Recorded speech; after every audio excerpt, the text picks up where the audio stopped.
See how long it takes.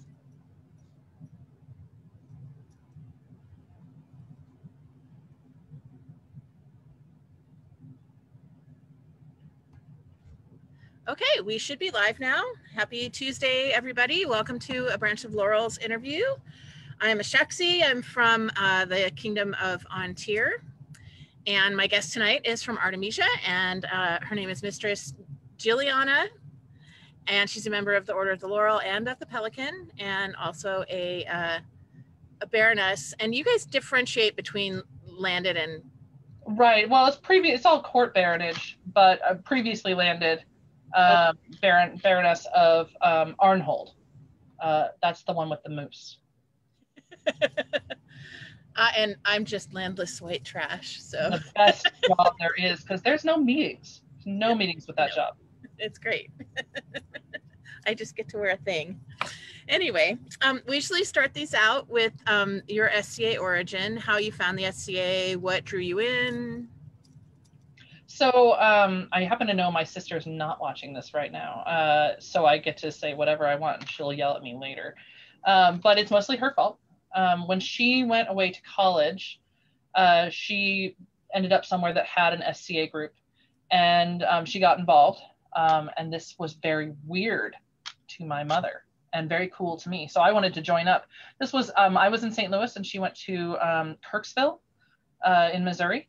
And my mother was very against my having anything to do with the SCA. So for the first few years, I got to go to just one event a year with my sister in St. Louis called Chieftains. So my first event was Chieftains in 1993, where I got to see my journalism teacher with no shirt on, greased up, and carrying a pig that they had put on a spit, had apple in its mouth, like the whole 9 yards. I cannot explain. And that was odd, but fun, so much fun. And so I wanted to go back, but once again, like fighting that parental thing. So I really didn't get a chance to join for a while. When I went away to college, that area wasn't really keen on the college students, and we were pretty weird. So I understand if you're watching this, I do get that. And then when I moved out, when I graduated, I got a job and moved out west. I knew nobody. I moved to what is now Griffin's Lair. And I didn't know anybody, but my whole intention was, but I know who I want to meet. I know like enough Scadians to know that they're welcoming and just crazy enough, and that it'll be fun. And so it took me a little while to work up getting to my first fighter practice. I got there, I sat there in the car for a long time, like, okay, now we're gonna get out of the car. And I'm like, no, that's crazy. No, get out of the car. And I'm like arguing with myself back and forth. And finally I get out of the car and I go and I meet a whole passel of people. And the end, really, like I never stopped meeting people and getting into things. Some of the people I met that first day introduced me to some good friends, introduced me to my husband, who was up in Boise, and here I am. So it was definitely a choice. I didn't stumble upon it, but it is all my sister's fault. Awesome. My sister would say it was all my fault. And I had a similar experience with the fighter practice. I actually sat in the grass at the side of fighter practice with headphones on and a sketch pad for 3 weeks in a row, not talking to anyone until finally someone came up to me and talked to me. But yeah, it's hard. It's hard to step out like that. Even when you know, and people say like, okay, well, have you played before? And what do I say? Oh, I went to 2 events like 6 years ago. I know enough to know I don't know anything, right? So at my first event in Artemisia, which was Raptor War in 2001,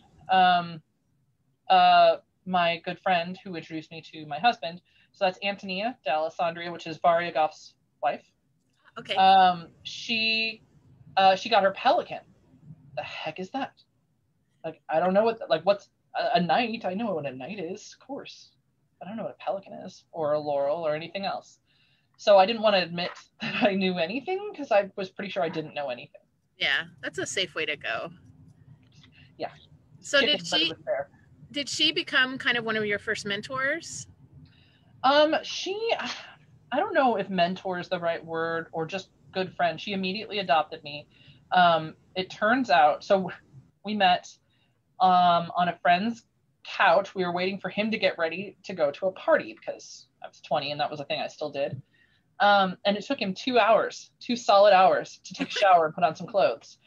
The most distractible person you ever meet. And if you're watching this, I love you very much.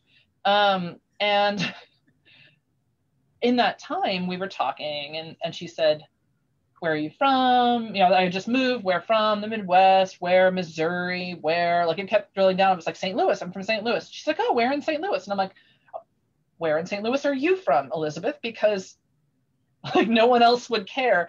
And it turns out she went to grade school 3 blocks from my house. Wow.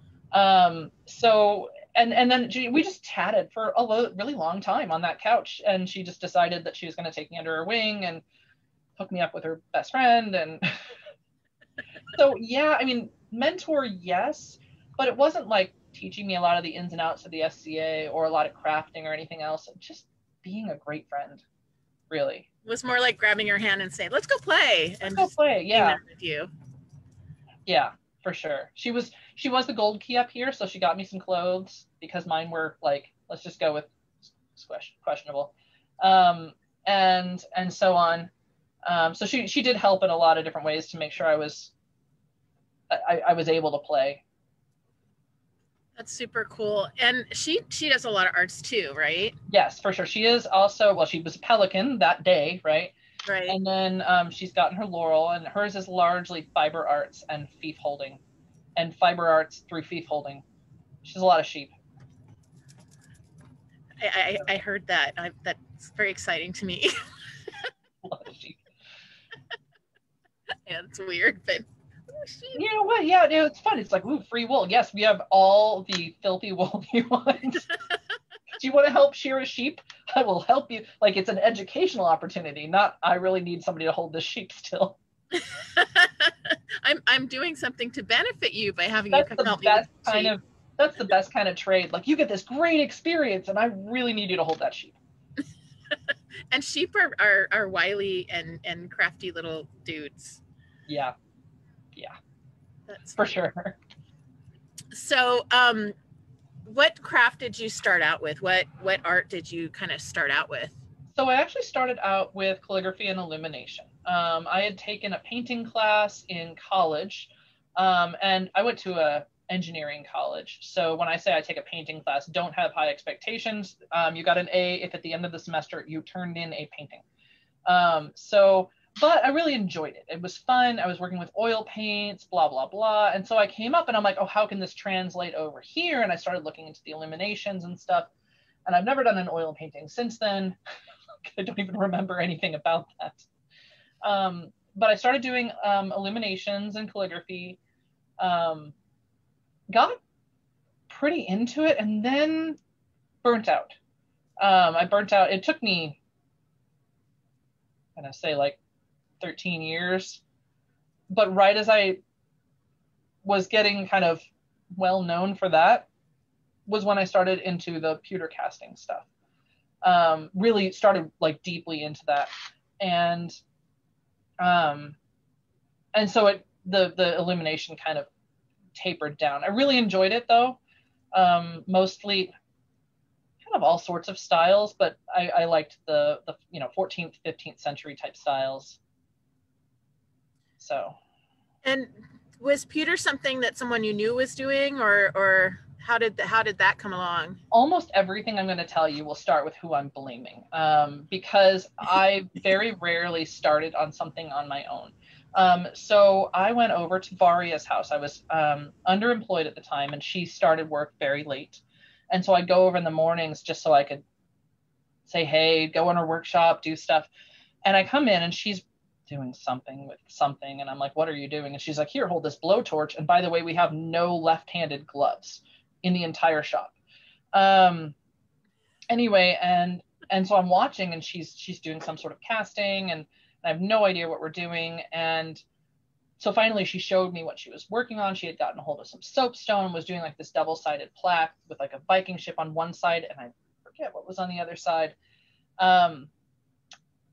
Because she had taken a coin making class from Mistress Teresia von Tux, where amongst other things, we learned that a pewter alloy is you go to the home Lowe's Depot and get lead-free solid core solder, and that is pewter. It's not my favorite alloy, but it is pewter.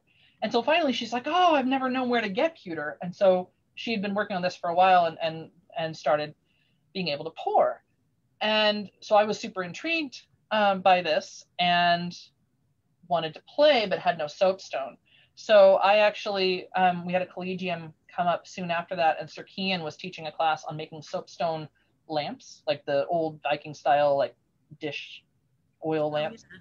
And so he's knocking off giant pieces of soapstone, and I'm like, what are you gonna do with that scrap right there? And he's like, I don't care. And so he gave me, can I have your scraps, please, sir?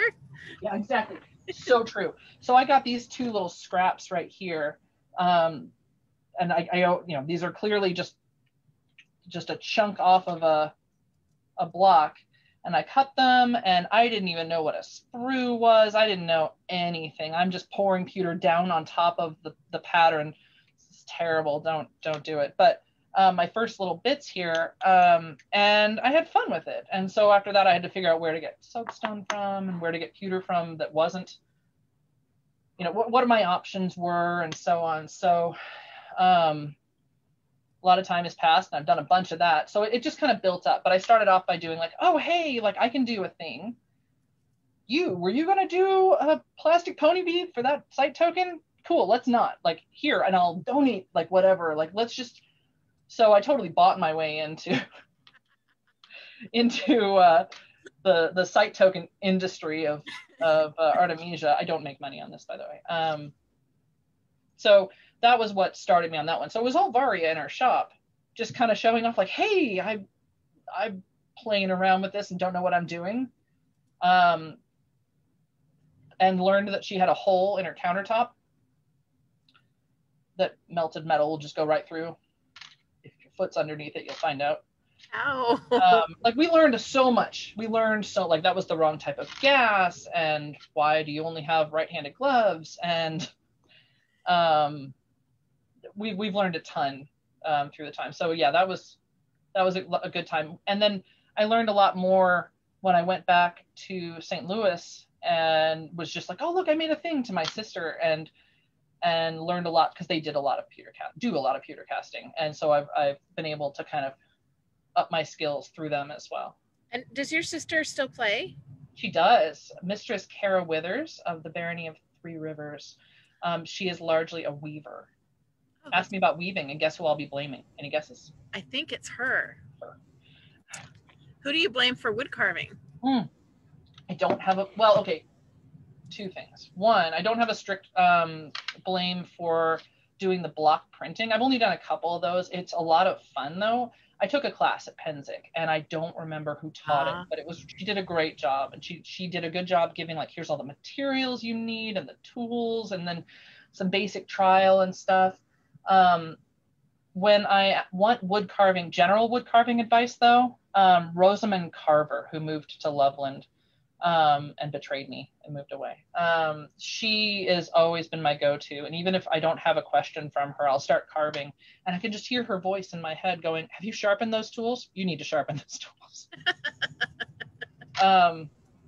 So yeah, there's always somebody, but the specific wood block printing, I don't remember her name. Very cool. Do you want to look at some pictures? Let's do it. Okay. And I think these might have been cycling through, so we might hit it in the middle. Yeah. Oh, fun. Okay. Let's go back to the beginning.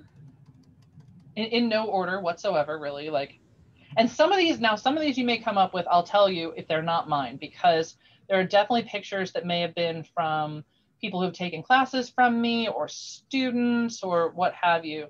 Oh, this one. Okay, so this was the first woodblock. No, this was the first woodblock print of complexity I did. I've done two.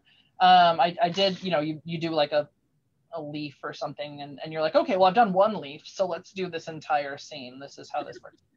And I don't have that block anymore, but what I do have, I brought props, is like this whole project I did, this whole arts and sciences project where I did, and I can show this in a different way, but this is a good picture right here, where I did the woodcut, and I learned a lot. I think it came out pretty well. That is supposed to be Duke Morgan de Antioch.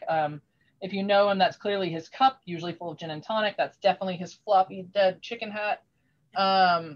And the text at the bottom says, anything worth doing is worth overdoing. Definitely a motto of his general household. He is my Laurel, so he took me on. It took me longer to get him to actually make me an apprentice than I was his apprentice, because I got elevated like a few months later. But it just, I saw a woodblock print. This is very like almost spot on from a period example, but I made him slightly less dejected about being in stocks, and gave him his cup or something, and then changed the words. But it was a ton of fun. And what I did, because I had the woodblock stuff, I felt pretty comfortable about that, but not about the materials like the paper and some of the processes. And I am an engineer, and so what I did was I got like 5 different types of paper and several different methods. So for instance, I did dry rubbing and damp rubbing and dry pressed and damp pressed. And then do you have pictures of that stuff that you want to share? Yeah. So, well, actually, I'll hold them up. They're okay. Or I can do the screen share thing and we'll get better. Let me stop sharing and then you can share what you're sharing. Okay. We'll just go back and forth. We'll go back and forth. It'll be great. So let me change the angle here just a little bit. Okay, so this is an example where like there's this entire book full of pages, like a photo album, but you can see like what the paper is and the method. This was dry pressed, for instance. So meaning the paper was dry, and I simply, I used an actual press to push down the mold onto the paper, as opposed to hand stamped. This was damp hand stamped. It's hard to get the angle here.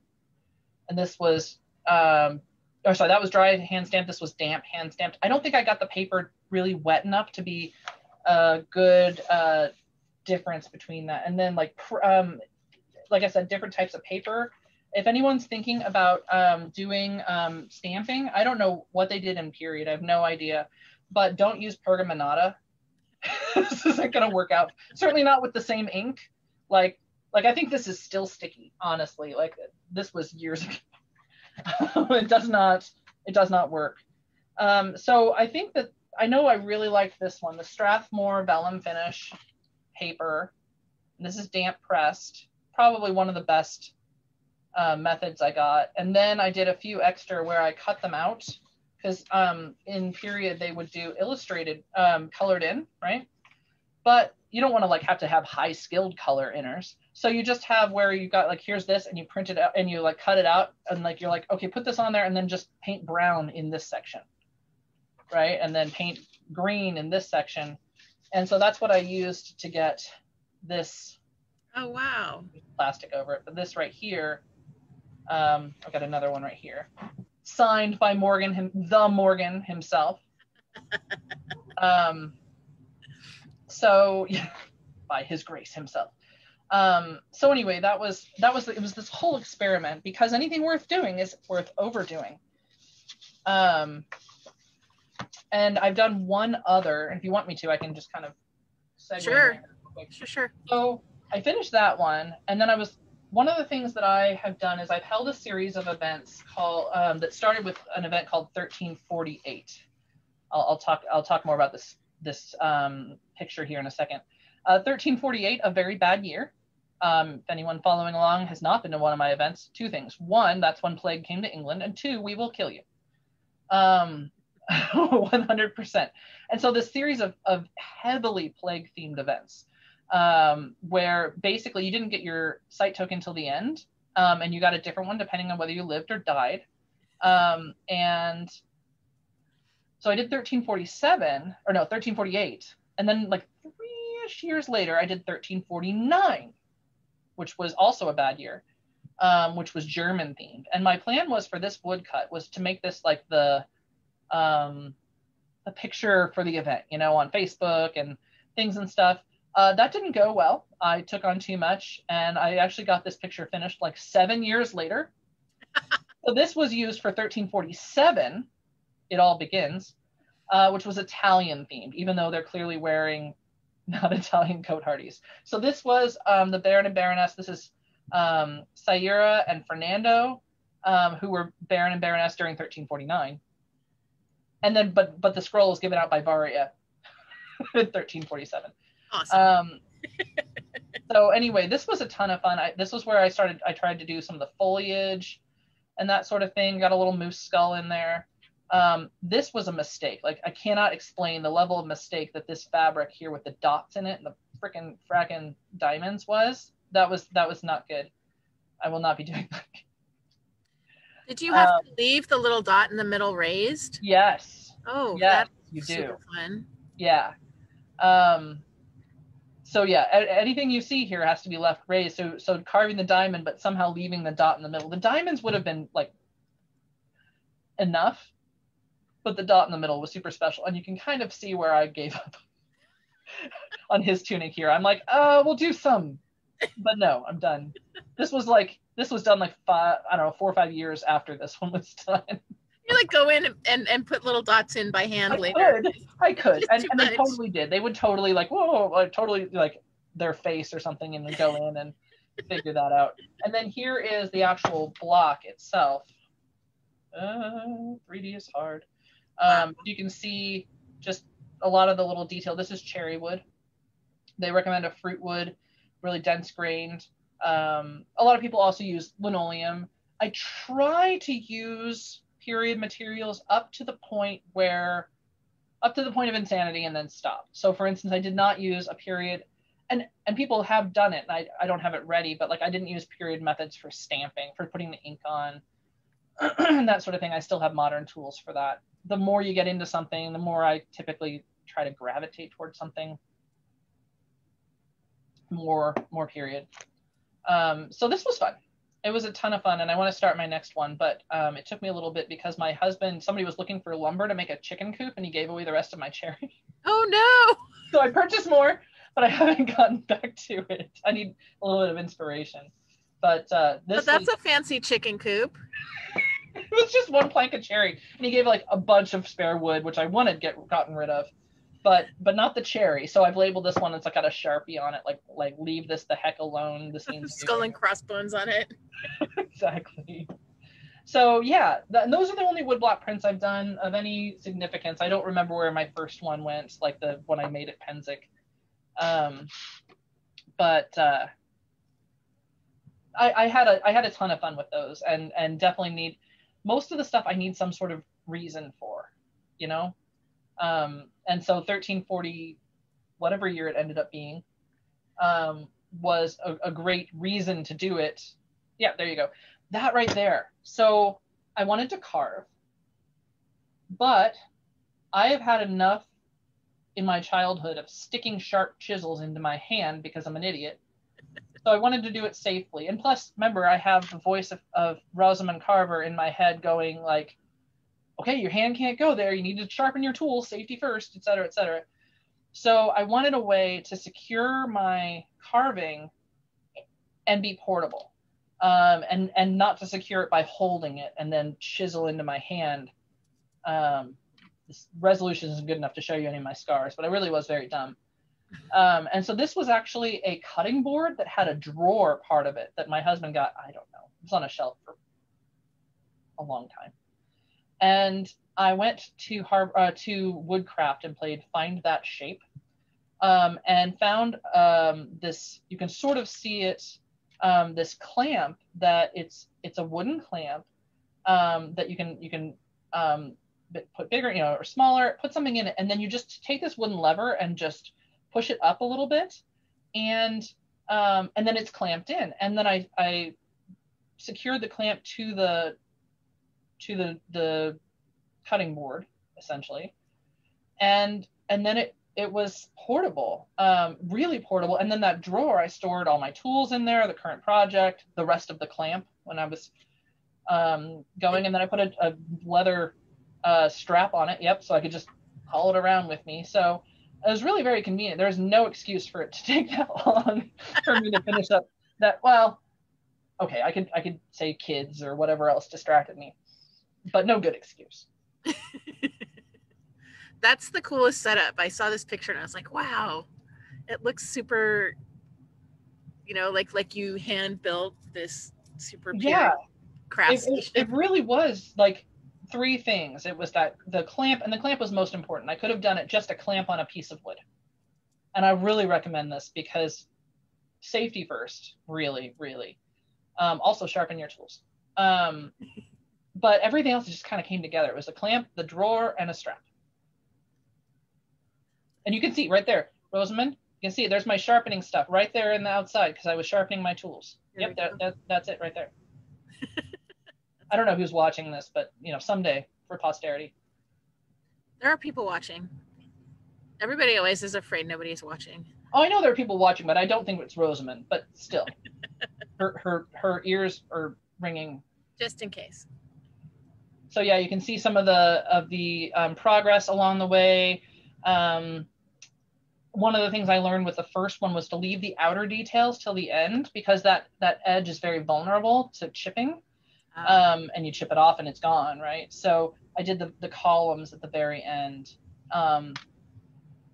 Yeah, right there. I stopped on his tunic. I stopped for like 4 years. Wow.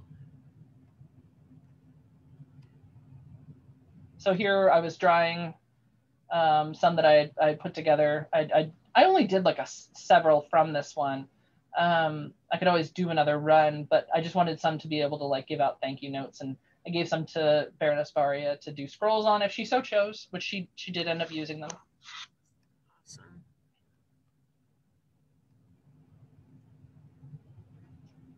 I did a good job taking a bunch of pictures of the progress on that one. Do you know how difficult it is to get pewter to be in focus? Yeah, I was going through it. It's like, it's kind of hard to see the detail. So the reason why all these pictures, you have a ton of pictures of just molds and everything that was on them was because we were trying to catalog what we had. I literally have like in my shop set drawers everywhere, but 3 pull out drawers full of molds.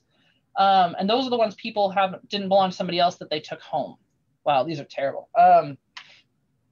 Any of these, like if I may stop you and if as we get to more interesting ones and show you the. Yeah, I'm just gonna let it play until you say whoa. Until I say stop. I'm gonna get a Kleenex. Okay, I'm gonna stop while you do that. Go for All right, there we go. Yeah, these were some earlier ones, and the key thing that drove me. This is somebody else's. The key thing that drove me was both. Oh, you know what? No, keep going. I don't have the example from this one. That one was Mistress pause on this one. I like this one. So the one previous was Mistress Saira, and the knot work on it. It just blew her mind trying to figure it out. So actually go back.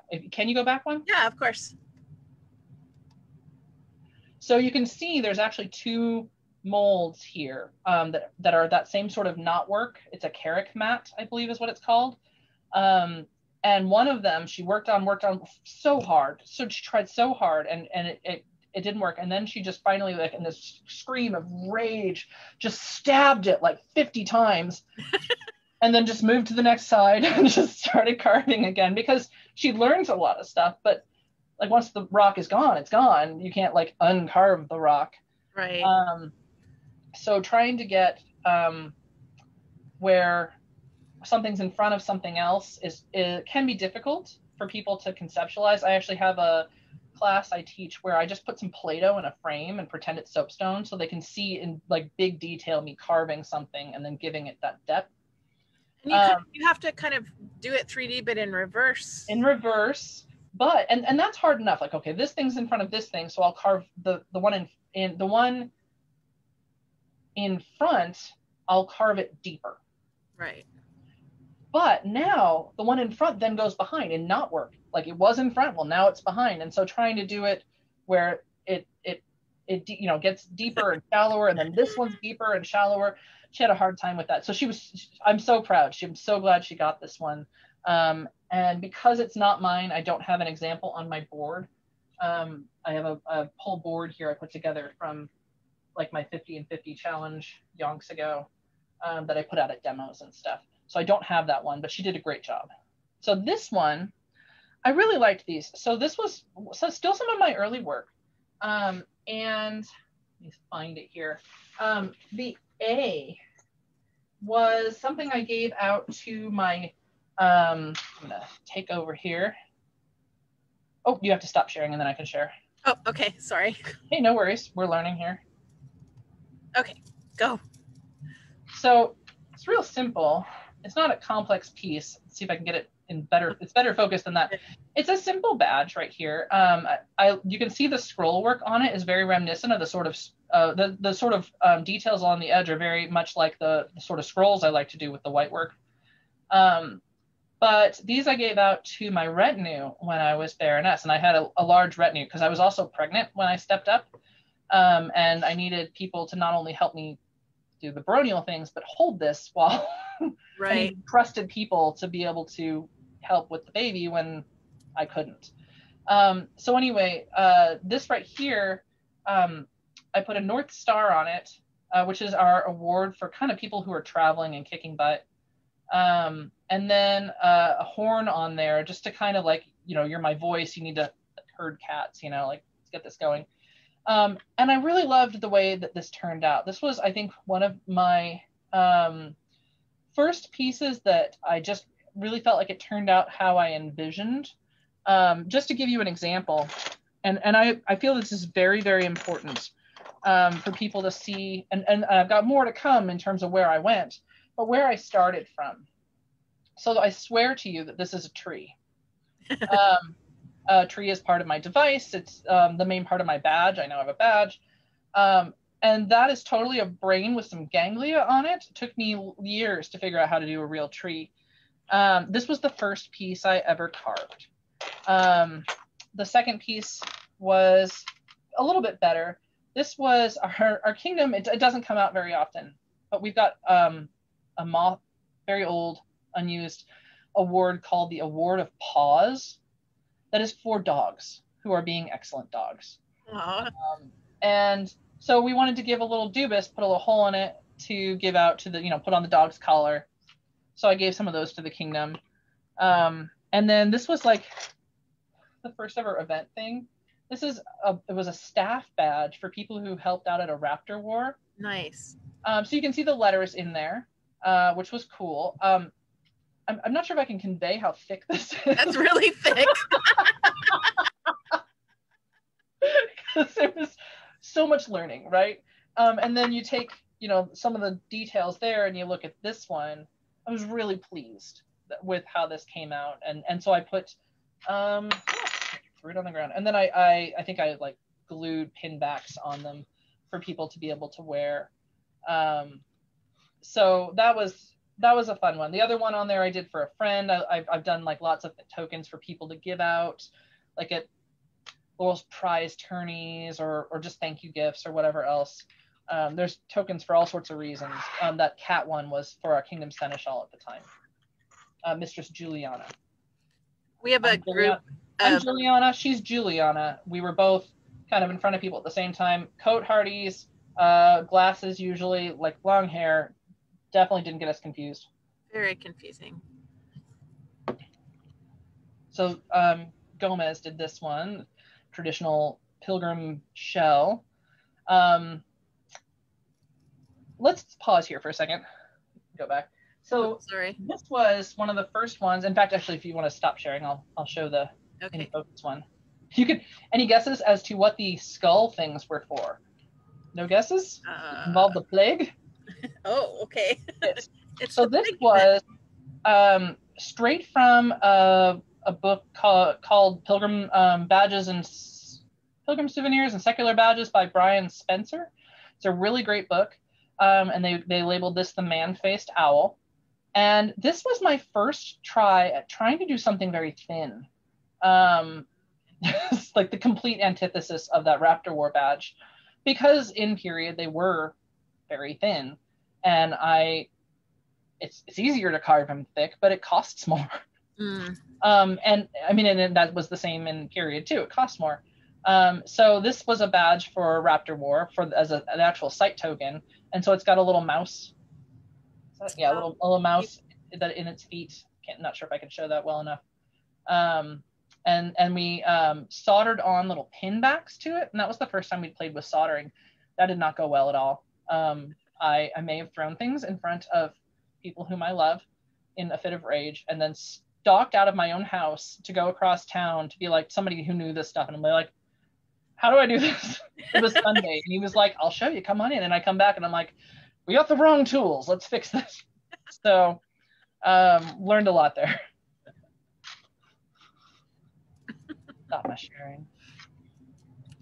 So yeah, the skull ones you had up were almost certainly, and I can't remember, like they kind of blend together a little bit, but probably site tokens, like living and dying site tokens for like 1348, probably. Bits and bobs. It's so hard to get these in focus. Oh, hey, there's, you know what? I couldn't find that block. That block is somewhere in my house, I swear, and I couldn't find it. So I'm glad that there's a picture of it somewhere. I thought I had gotten these separated out, but you know what? It's cool. That's pretty. So that one, actually, that was another, okay, so Raptor War is our premier event. It's a great camping event when we're allowed to do that. I love going a little bit of the extra mile. I'd rather put in a little bit of money if there isn't enough in the budget and do something cool. I've always felt pretty strongly about that. So that one, just if I can get it, I literally just showed it to you, didn't I? You did. Oh, here it is. That's why. Okay. So that one right here. All right. So is this guy. So it's really nice, and they make great little gifties too. So you've got the little wire on there, and that's just regular old, it's like galvanized whatever wire that I've learned to sharpen on a belt sander and not by hand because I was a super glutton for punishment. So there's the back. Because when you mass produce stuff, that's a good idea. We've learned a lot of things, and I really both respect people who they'll be like, well, I made these site tokens, and then I sat there with a needle file and I filed them, and I'm like, okay, two things. One, cool, they totally would have used a needle file. Two, they would have had their apprentices do it. And definitely not you. Yeah, so I liked doing badges like for when we traveled to events that were kind of reminiscent of the event or whatever else. Let's pause on that one. That one, actually, do you have the one with the belt buckle? It looks just like that, but it's a belt buckle. I would imagine it's probably similarly.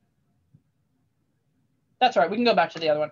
Okay. So I went to Lily's because, of course, I have family in Callantyre, and they were doing a challenge. Forgive me, I'm trying to remember the name of the challenge.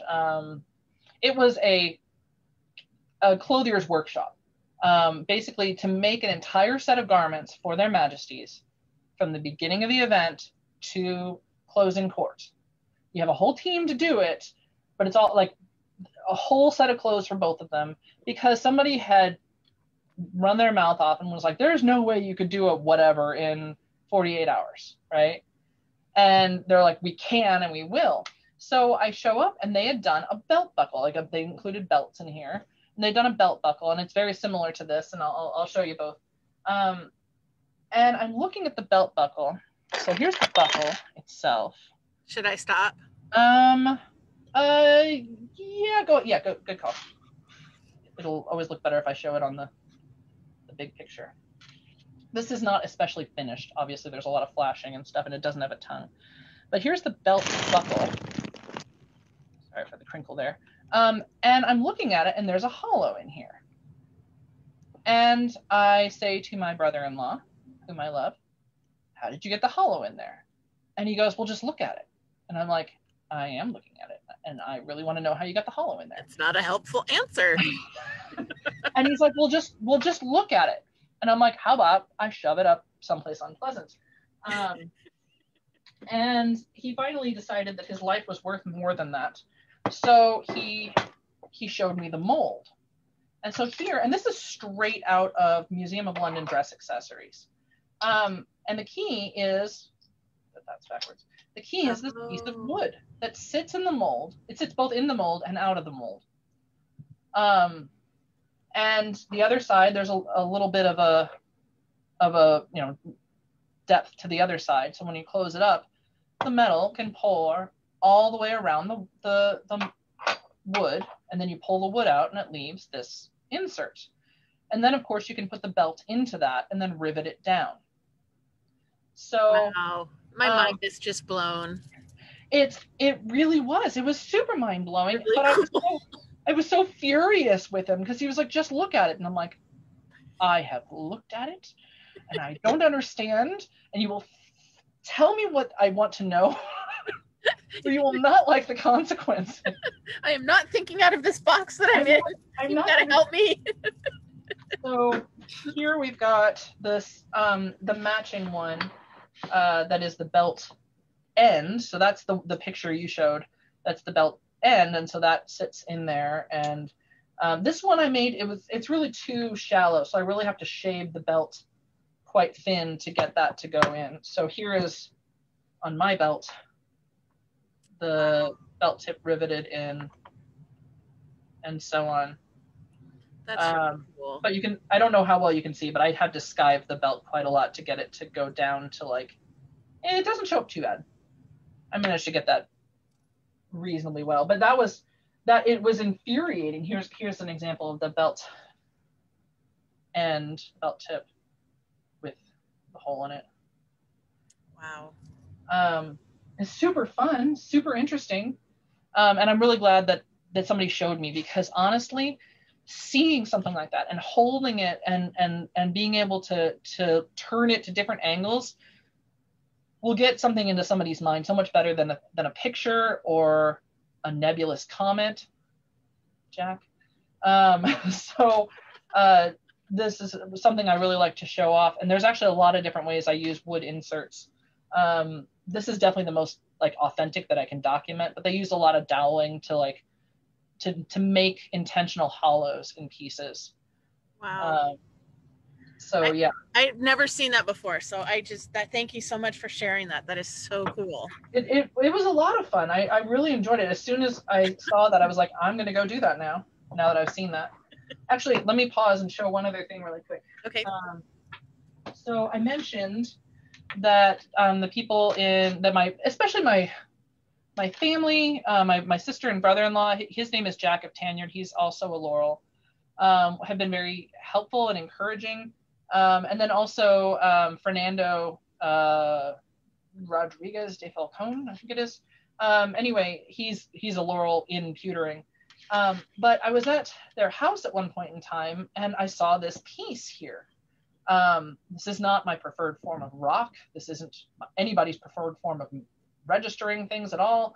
But I saw these three pieces together, and I was like, oh, that's how you do, in this case, it was a button, right? That's how you do a button. And he's like, yeah, I was casting these buttons, but then I let it get too hot and this piece chipped off. And I'm like, well, I guess that piece is worthless to you now. That's totally trash. And he's like, oh no, there's room for another piece on the other side. You're right, it's garbage, you can have it. And so he totally gave me like half of a blank registered mold that I did my first button in. I learned something really important about buttons. You shouldn't make them spiky. Yeah, no. What are you doing? That's terrible. And then put them on your sleeves and then go like, what? And then ouch. I have a dress that I realized once I had a baby that I could never wear again. Because I scratched her on the cheek. Yep. It felt so bad. Yep. I had to stop wearing a lot of my clothes when I had kids because It's like, oh, this is not baby friendly at all. Well, that's actually, so I like Code Hardies, and if you look into Code Hardies, the women's seam on the Code Hardie, of course, it comes along, it's not along the underside, it comes along the back, right? And I don't know if this is why it is, but it makes total sense, because when you're holding the baby, that puts the buttons on the underside. Otherwise, the buttons would be right here. Oh. So, and the men's are right there, because why would they hold a baby? Oh, that's interesting. Huh. See, things you learn when you wear garb. Experimental archaeology. In so action. Fun. Have a baby. Yeah. So this tunic is open. I learned a lot about I never fixed it. hoods, right? A hood comes down to about here. Oh. And then if you don't wear the underdress, or if you have workings in the underdress, like that works really well. There's so many different things that you learn, that you figure out. For reasons, guys, we're just talking about getting in and out of our clothes. Boobs. We're talking about boobs. We're talking about boobs. These are super cool. So this is where, like, I've got these, actually those buttons are what's on my dress right now. I just had a little bit of space at the end, and I hate waste, so I made a button there. But that piece there is a, there was a garb challenge, Artesian costuming challenge, feels like a million years ago. And so I made that so that everybody who was in the challenge, I don't like it when it's like, and then everybody works their butt off for a year and then one person wins. And it's like, yeah, but what about the other 40 people that just kick all the butt? Like, the least I can do is a shiny doobus, you know? Wow, that's really cool. These are starting to be in focus, though. Spoke too soon. I was working with extreme thin work there to try to get it to pour, and that was fun. So here, this is another one that uses doweling. So you can see the, I don't have the mold on this one, so I'm just going to hold this up to the camera here. Okay. This is an eyelet. So it's got like a hollow through the center there. You can see, oh, here's the one that has the out. So a hollow through the center. And so you would set this like a, when you're doing eyelets on whatever, right, with a setting tool. But the way to get that hollow in there is actually to leave a dowel in the mold and then pour around it. So the dowel would go down in that center. Where's my mouse? Oh, there's right there. I'm going to draw on your screen. So right here in the center, the doweling would sit right there. And then you can see it would come up through the top here, like drawing in brown on brown, that doesn't work, where it would kind of stick up to the top, and then it would pour a barrel around that, and then you can just pull it out. That's really cool. And I didn't know you could draw on stuff when I screen shared that. So that has also made me very happy. You're gonna have to tell me how to do that later. I will. I totally will. Learn all sorts of things. These were tokens for the investiture for Morgan and Isabel. So there's a dragonfly on one side and then the winged heart on the other, and it says in Latin, good idea, bad idea. So Isabel was the good idea, Morgan was the bad idea. It all worked out. That was the most unintentionally phallic arts and sciences thing I've ever done in my life. The braid around the bottom is like supposed to be Isabel's braid, right? She's like queen of love and beauty. And so I show this to people and they're like, do not make that braid any bigger. I'm like, I look at it, I'm like, oh, I've done some super intentionally phallic things and they're very phallic. That was not intentional. Well, we have a pewterers guild up in, I can only think of the mundane name, Madrona, who will make 2 sets of site tokens. They'll make the G-rated ones for most of the people, and then special people get the very vulvic or phallic. We've done fundraisers like that where we're like, would you like this one, or come over here, like this one down here, and the best part is people are like, I'll take both because this one's cool and that one is a ship covered in phalluses. Full of semen right there. So yeah, that's been fun. That makes me very happy. Duchess Cortland wants me to ask you about Conrad's laurel buttons.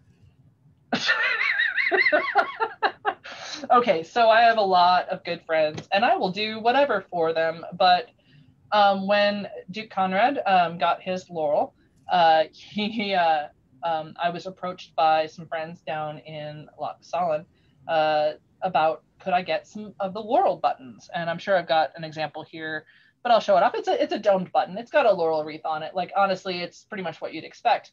But it's nice and it's buttons, and if you go to a vendor for buttons, they'll be $1 million a piece, and I am not. So she approaches me and she says, can I get some buttons?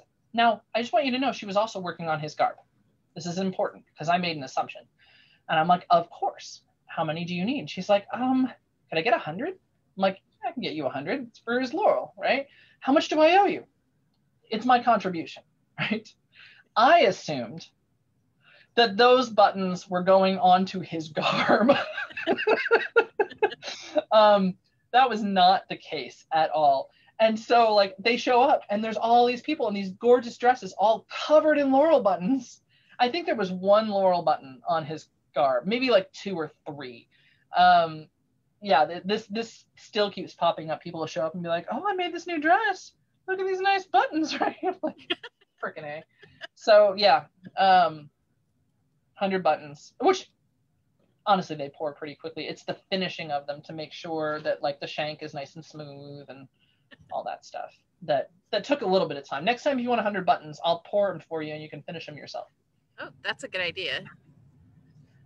All right, so let's go through some more of these. So these are buttons too? No, those are actually previously there was a diamond badge, and what I did was for our masked ball there was a toy theme, and so I did this this square, but it was on a diamond brooch, so it would have a pin on it, right? And then in the corners there were holes, and we put a little toy. There's a little dog and a little pop and a little doll and a little mask in each of the corners.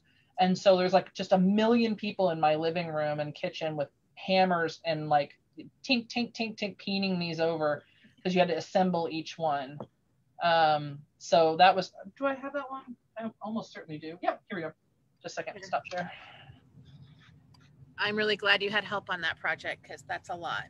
Yeah, I was actually getting kind of pissy too because I was like, where is everybody? You said you'd help. So here you can see the final product. Wow. And it was fun. I liked doing it. I would do it again, but I need like writing. I need a note in writing saying I will come and help hammer, because like I would have just destroyed my arm doing all those, because 1, I'm sure I'm not very fit, and 2, like there's just a lot. So, and you can see the back. Let's see here. Teamwork makes the dream work. So does, guys. Sweatshop. Arnhold Sweatshops for the win.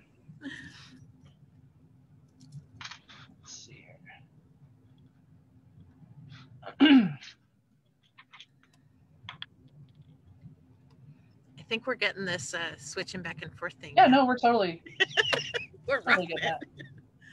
So what is this? Okay, so the one on the left is a tongue for a belt buckle. It's not a good tongue. I don't have the mold for me, but I like looked finally up in the book, and that the best kind of belt buckle tongue is one you pour around a dowel so that the tongue like straight up, and then it actually curves around, like you cast it curved around instead of curving it all around, which is a lot of strain on something as kind of weeny as pewter.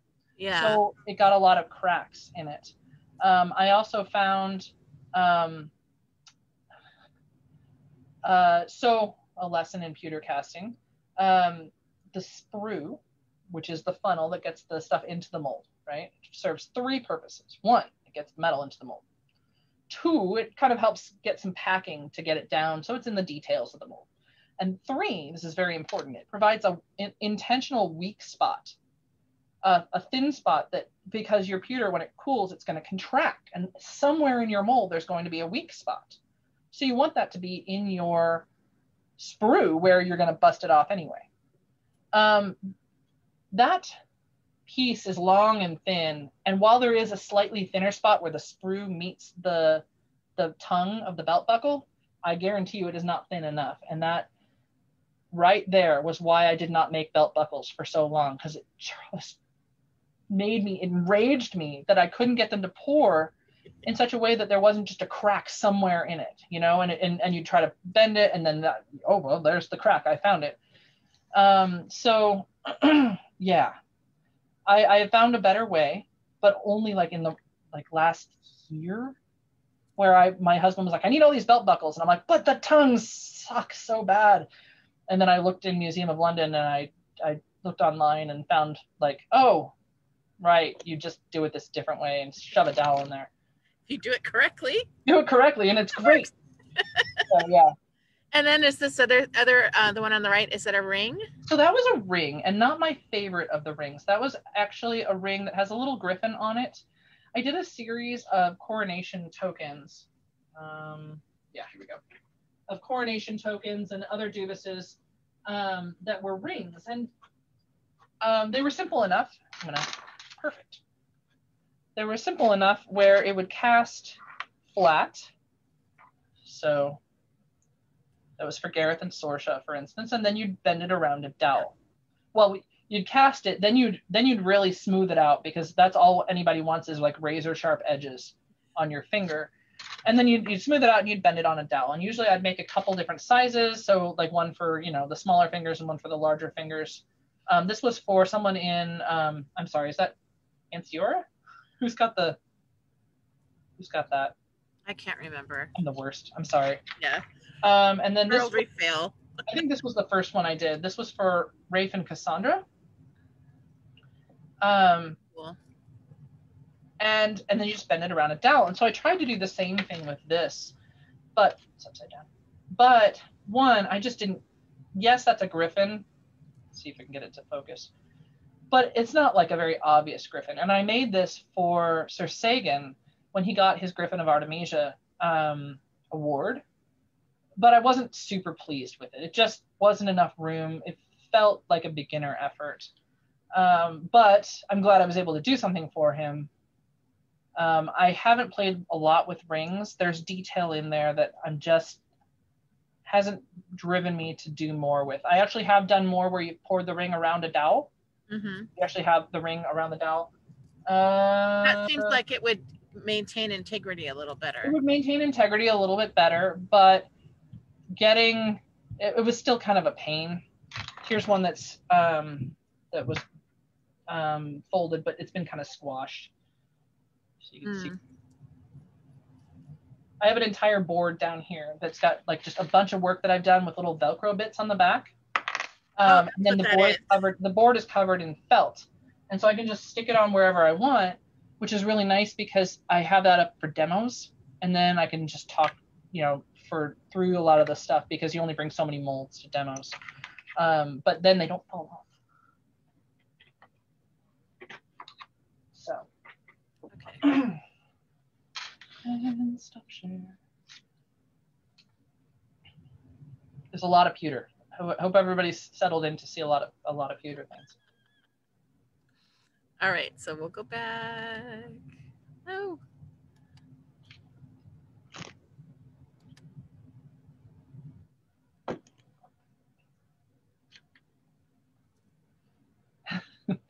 I'll talk about that one later. Okay.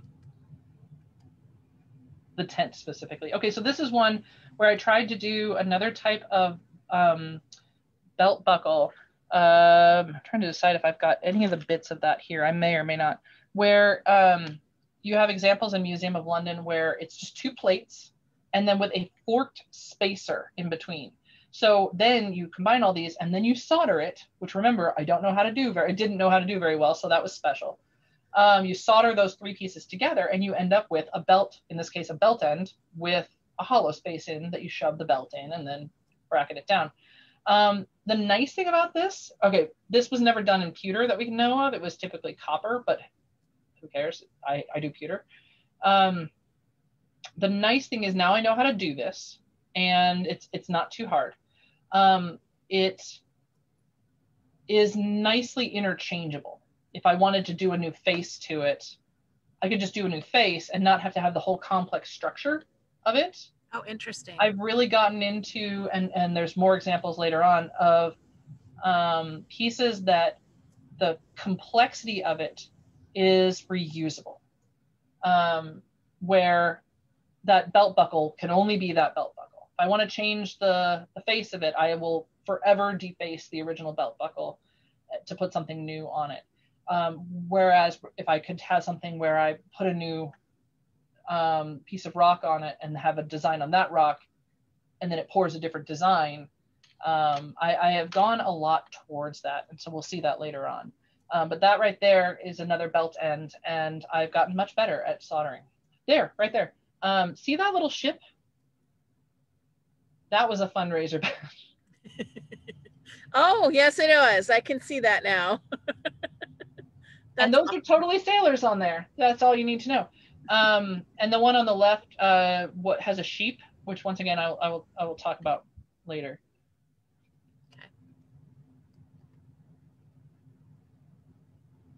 So I started doing. I saw one of these in Museum of London where there was a little dress pin with what is clearly an alien Jesus head on it. Like they got the halo, but is very much like the face of a gray-eyed alien. And so I did a challenge to the pewters in our area. It was like, okay, make a pin. I don't know how. Figure out how to make a pin. And so people went and they tried it this way and that way. And I was like, and I, you think about it for a while.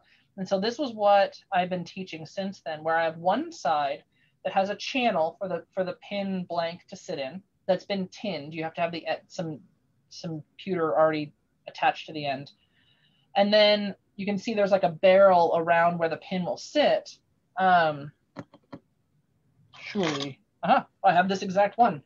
I'll share it in a second, but where the pin will sit. And then on the other side, you've got the face of the pin, in this case, a maple leaf. Here, go ahead and stop and I'll show this one a little bit closer. Okay, so here we've got a maple leaf pin, which if you look on the back, you can see that there's like that little nub, that barrel where the blank sat in the mold, and then it poured around. And the key here is you can see how the pin is a little bit silvery below that. That's from dipping it in flux and then just dipping it in my pewter pot. And that gets the end of it tinned. It gets the pewter already on it, so it's more likely to bind with itself. Okay. If I were to just pour straight onto this, I think this is, man, I'm the worst, bronze, copper, something like that, straight onto this pin, it wouldn't take, and I'd be able to pull the end right off of the pin. And then, of course, you sharpen the tip in with a belt sander because tools are good. So I did that, but if you show that picture again, what you can see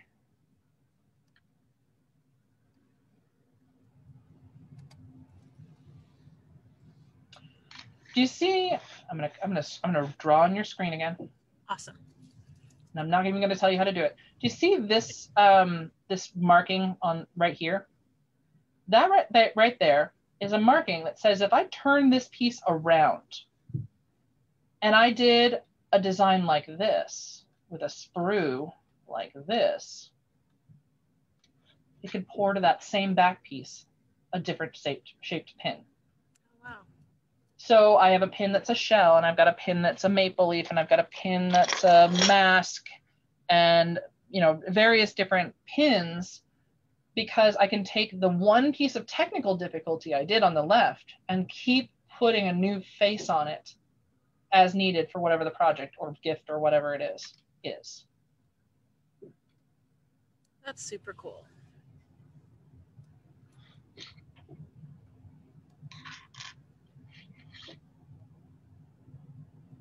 We're getting into the fun bits.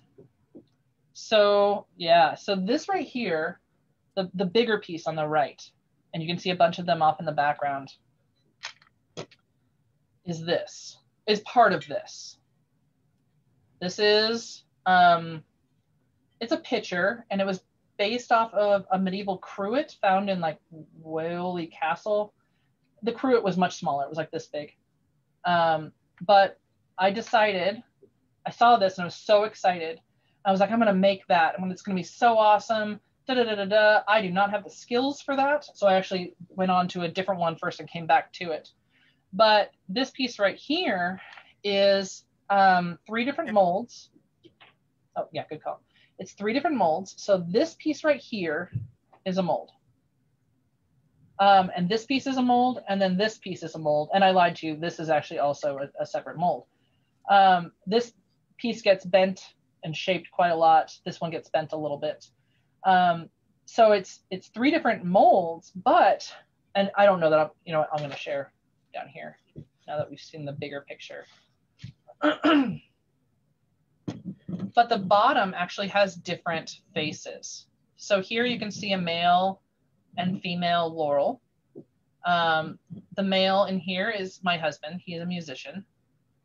And the female is Bronwyn, the embroiderer. She is currently Baroness of Lochsallen. And so I got this done for when she got elevated to the laurel. I originally did this for the kingdom as a piece of regalia. And so the bottom of it, and this is before there was Master of Defense or Order of Defense, the bottom of it had a male and female laurel, a male and female pelican, a male and female knight, and was used in hand washing during the ceremonies, sometimes depending on who the king and queen were and whether or not they'd smushed it with their armor bag. Anyway, so this was a key one where I was doing the interchangeable faces. And then this middle section originally was the Kingdom Arms, and so I did another face on it because the next one I made was for my sister and brother-in-law. They bought some land for hunting, and so I did this Gaston Phoebus sort of scene here. And then this upper bit, this upper bit was definitely challenging, not because of the carvings, they're pretty basic, but because trying to get that shape right. But the key is trying to get this like soldered.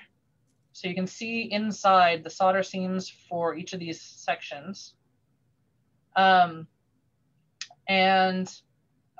trying to work what is a little torch, literally it's a Smith little torch, inside in there, and there's not a lot of room for that, was difficult. But all of the seams were done on the inside for this, except this seam right here. This is the only external seam. There had to be at least one external seam because I literally can't get my hand down in there to get the internal bits. So this involved a whole lot of just sitting there and thinking about 3 dimensions and geometry and just how is this like, how am I going to put this together? All right, what's the next step? Oh, that won't work, and trying to work through the process mentally. The first time I did this, didn't have any of the shapes on it yet. I just had the pieces, and I got it all put together. I'm so excited, just blank. And I get on the phone and I call my friend Sayira. I'm like, Sayira, it's done. I got it done. I'm doing a dance, right? I got it done. It's done. It holds water. I go and I pour water in it, and there's not coming out of any of the seams. It's done. And then I put it on the counter, and I realize it is literally leaking out of like the center of seemingly solid panels. Oh. And I start cursing. I won't try to replay that part of the scene, but I'm like, what the frack? And why? Because there's so much air in this mold. It's a big mold. And when the metal goes in, some of the air gets displaced, but some of it mixes with the metal, making it kind of porous. Air escape from a mold is super important. So I put in some temporary fixes in that one. And in the back of the mold, and I actually have some examples here. I'm pretty sure I have some examples. Let's find out. That's not it. How about this one? Nope. We're down to the wire here. Okay, so here is the face of one of the molds. This is I think female pelican. It's the female pelican. Here is male pelican. He's cooking. But here is the actual technical part of the mold. So this is where all of the bulk of the pieces. And so what I did was I drilled through there This is a technique I've had to use on several things, where you drill through the piece. And in this case, I drilled all the way through the piece to the back side. I now know actually you drill in a little ways and you come in from the side to meet it. There was a great essay that showed some like x-rays of extant molds that show what they did. Anyway, but you drill holes through, really small holes, and then you shove pieces of broom straw in there. I own a straw broom for this one reason. And then when you pour the metal in, so it pours in like this, right? When you pour the metal in, it'll come in and some of that air can get through there. Enough, this was where like the big problems were, enough so that it's less porous. I haven't had any problems like that since then. This side, this was the middle, didn't have, it was the bottom, which sort of makes sense. It's both the biggest piece bulk-wise, and also you're gonna have the most pressure of water pushing down on it. I'm so mad. I'm so furious. Anyway, so if you were to look inside here, you would see little pock marks on the bottom, but you would never see that. Like, how would you even look look at that? So I need to do another set of the bottom pieces for this, because I think what I want to do next, assuming that the kingdom has any interest, is keep the male and female laurels. It's a hexagonal piece. I only have 6 sides to work with. Keep the male and female laurels and the male and female pelicans, but then have the male and female armored fighters fighting each other, and then a male and female rapier fighter fighting each other, so that everybody's represented on here. Nice. So I think that would probably help, because I can understand a mod not necessarily wanting, like, if they don't feel it, or they just don't know about it, whatever works. But I did want to share one story, if you will let me direct this.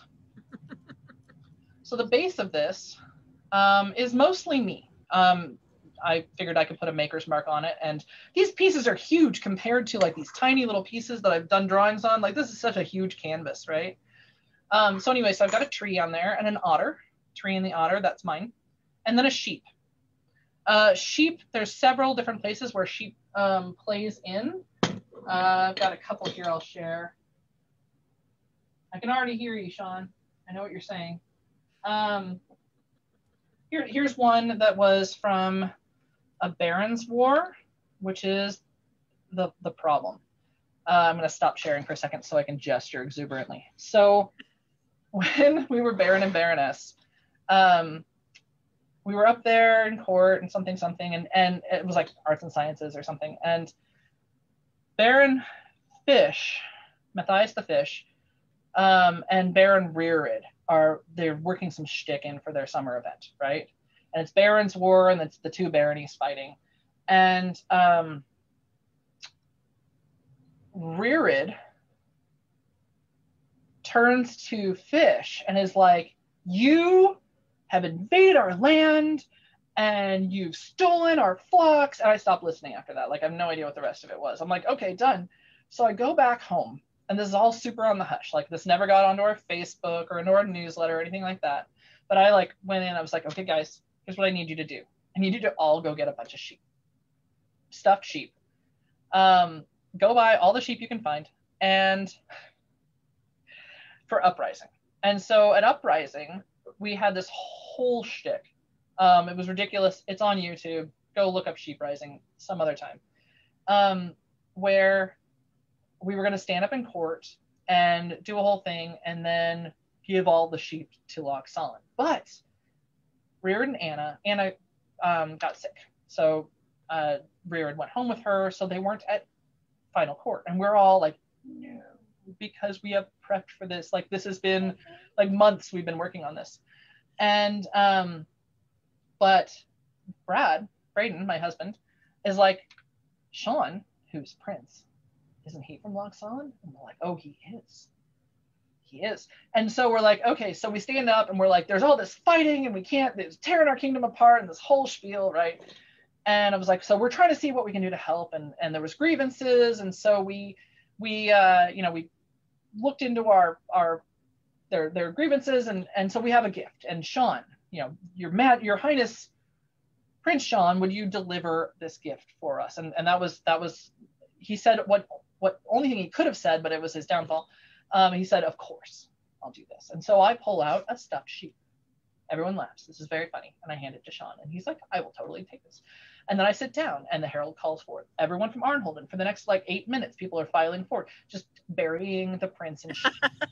So there was a whole sheep theme. Like I made little badges that were sheep, and there was just a lot of sheep things that year. So Sean, fast forward, Sean is now king, as we would hope, given that he was prince. And he kind of comes off to the side. He's like, okay, for starters, that was hilarious, but I'm king now, and there's some dignity that needs to go with this. So I don't want to see another sheep the rest of my reign. And so when I made this, putting a sheep on the bottom of it, and it's like official kingdom regalia, I'm like, you won't see it. Like, it doesn't mean it's not there. So that's the only sheep I've hidden in the kingdom stuff, I swear, that you know of. So Really? So it was a ton of fun. We liked the shtick. When we actually stepped down the next event we saw him at, and we were in trouble. And I won't go into it, but we decided to step down and be sent on a judicial pilgrimage to get, you know, to when people are, one of the things you can do for people who have broken the laws is make them go on a pilgrimage, but they don't get any of the benefits of regular pilgrims. So we went on a judicial pilgrimage to the shrine of Saint Isabel and came back. And Isabel, I don't know, do you know Isabel? She typically would wear this bum roll, right? Isabel always with the bum roll. And so I come back and he calls us into court to give us our court baronies. And I've got this satchel full of something. And I go up and to Sean, and I'm like, we have been to the pilgrimage, or to the shrine of Saint Isabel, and I come back bearing for you, and his eyes just get super big, like, what is going on? And I pull out the bum roll of Saint Isabel. And Isabel, hair flying behind her, just comes down the aisle, give me that back, and just takes it out of my hand and leaves. It was all scripted. It was the best ever because Sean was just in terror of what was about to happen. So yeah, that was, I like little pranks. I like fun stuff. I like having fun. I don't try to like do any big pranks because I'm like, I'm not gonna ever really top that one. Yeah, that's pretty huge. Well, and I had a big crew to work with. You know, you've got like an entire barony that's willing to with you. So your husband has very lovingly posted a video of the court. So oh yes, no, you can watch that later. It's all good. I'm ridiculous. And he's just standing back going, this is her thing. So anyway, that's why there's a sheep motif in a few things. There was an era of things. Sheep. All right, well, let's go back. Okay, so that was one of the pieces of the crew, and the fun thing was trying to figure out what shape that was supposed to be. I had a lot of paper mock-ups, and that I would then tape together to figure out what it should be. So that one's some buttons. The middle one's kind of the shiny one, is one of my favorite buttons because it's actually like a straight out of Museum of London. So it's one I kind of am a go-to for when I'm doing gifties. So is this your kitchen counter, or is this like a special piece of no stone? So we had a member who worked at a rock shop like doing countertops, and they always have remnants. If you want something, just go be like, I'll take that remnant off your hand for $0, and they'll be like, please do that. And so I had I called him up one day, and I was like, because I had like this little tile I was using on my workbench. Pause there for a second. I had a tile I was using, and I'm like, I want something nicer. And I called him up. I'm like, do you have any remnants that are like 2 to 3 feet by like 24 or like 26 inches? And he comes with like 3, and he's like, pick your color. So we just have on our workbenches in the garage just giant slabs of granite. So that one was a whistle that I've tried really hard to get right. It can, maybe, if this works, it's pretty shrill. It'll whistle, but then I'll try to finish it and it won't whistle. So I continue to fiddle with this one. But that's one that is both, has a hollow piece in it. You can see the piece of wire that's sticking in the channel there, but also is slush cast, where you pour in and then pour back out, which is how you get that hollow at the bottom. I've played with this one. It'd be both really cool if I got it, and also people would want to kill me because everyone had a whistle, and then it'd end up in children's hands and it's just constant whistling.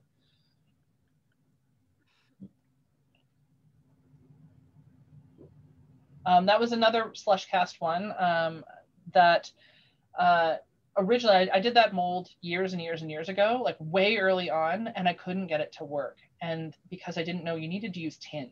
When you do slush cast, a pure tin alloy is going to work way better than a pewter alloy because it all melts or solidifies at the same rate. So it'll work. You can maybe get it to work in pewter, but you can get it to work way better in tin. So I was just messing around. But the water in there is from the headwaters of the Jordan River in Israel. Wow.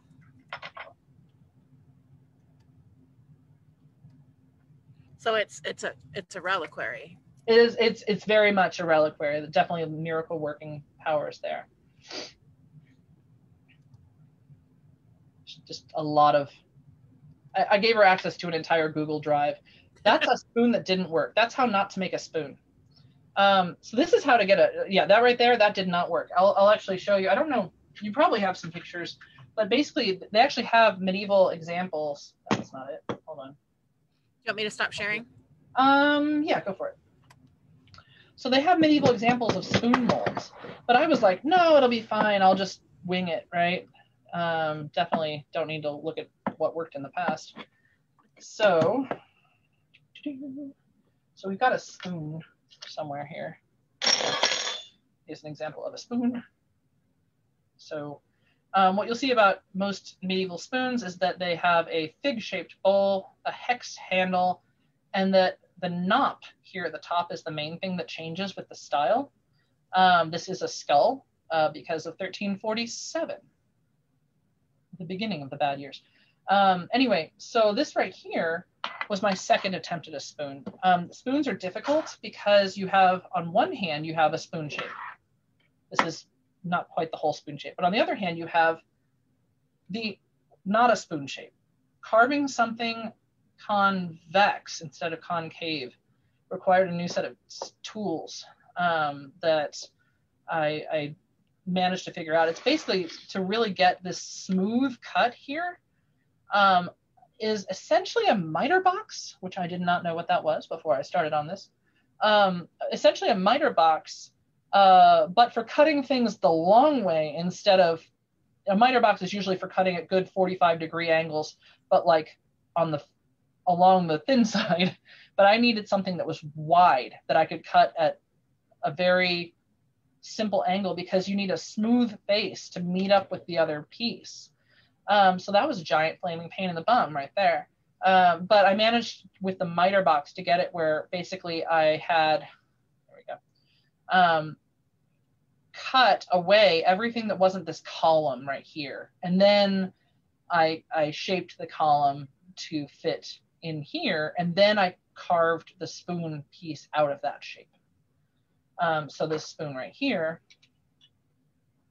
fits right there. And so on. But you'll notice this head sticking out. This is very much, remember how I said I didn't want to have to repeat the difficult work? This sucked. So I really didn't want to repeat this. So my plan, and they definitely did not do this in period, because they would have made more than 100 of the single mold, was to have the head, the knop of the spoon, just a second, a separate piece that would then just go along, if I can do it correctly, go on the top. So now there's a head on there, but look, for another event, for instance, maybe I want a skull head. So I'll just take this off and put a different set of pieces on, and now totally different spoon.